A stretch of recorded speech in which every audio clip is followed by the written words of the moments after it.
We all want to see how things are going to end. Maybe it's a good book that you enjoy, and you've been reading chapter after chapter, and you're finally to the last chapter. What's going to happen to the characters? What's going to happen to the end? Or maybe it's your favorite TV series, and you've been watching Netflix, and it's one episode after the other, and you want to know what is going to be the end of this series. What is going to happen? Maybe for you, it's your sports team, and you're a big sports fan like I am. And you get into watching this game as your team is playing their rival. The first quarter, you're all into it. In the third quarter, your stress level just kind of rises as you're getting nervous. What's going to happen to my team? Who's going to win? Who's going to be on top in the end? We have all these questions about what's going to happen in the future. How are things going to pan out? Well, I feel like that's exactly where we're at with this pandemic that's going on. What's going to take place with our economy, and how is this going to affect the economy? What's going to happen to your job in particular in a few months? How is this going to affect your job?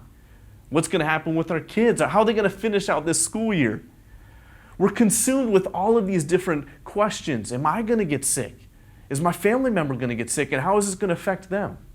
What's going to happen? We want to know what's going to happen in the end. And these are the exact same questions that we read in Mark 13. As Jesus and his followers are walking out of the temple, they want to know what's going to happen in the future.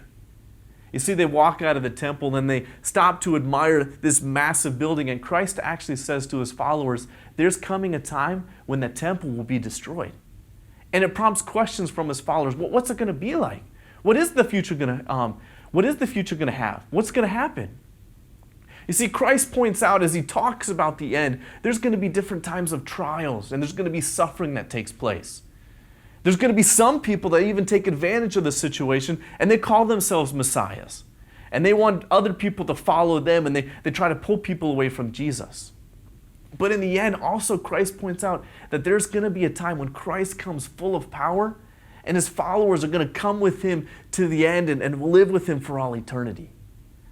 Now, as many of us debate the details about what will the end look like, there are two encouragements that I see in this passage. First, he points out in 32, no one knows exactly when Christ will return. So he encourages his followers through 33 through 36 to be on your guard and just be watching.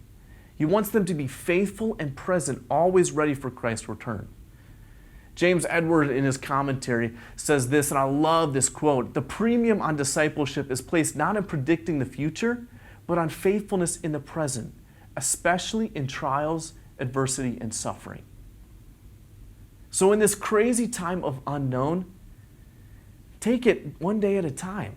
We don't need to be consumed with worry about what will happen next, or how will this affect the stock market, or how is this virus going to spread.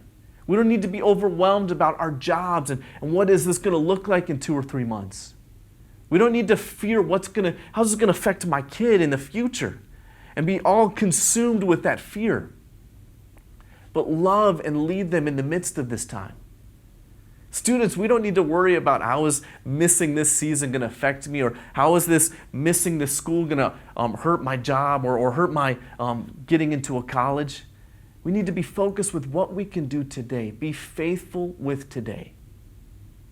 Another encouragement that we see is found in verse 10. And as I was reading this, I love this verse as he says this.